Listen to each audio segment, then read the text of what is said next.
Secunderabad cantonment MLA BRS యువనేత Lasya Nanditha road ప్రమాదంలో కన్నుమూసిన సంగతి తెలిసిందే. తెలంగాణ రాజకీయ వర్గాల్లో ఈ ఘటన దిగ్భ్రాంతి కలిగించింది. ఈ నేపథ్యంలో తెలంగాణ ప్రభుత్వం కీలక నిర్ణయం తీసుకుంది. వీఐపీల డ్రైవర్లందరికీ ఫిట్నెస్ పరీక్షలు నిర్వహించాలని నిర్ణయించినట్లు రాష్ట్ర రవాణా శాఖ మంత్రి పొన్నం ప్రభాకర్ వెల్లడించారు.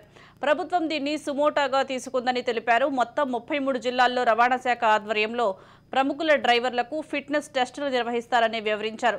డ్రైవింగ్ నైపుణ్యం లేని వారిని విధుల్లో పెట్టుకోవద్దని మంత్రులు, ఎంపీలు, ఎమ్మెల్యేలు, ఎమ్మెల్సీలు, ఇతర రాజకీయ నేతలకు పొన్నం ప్రభాకర్ సూచించారు.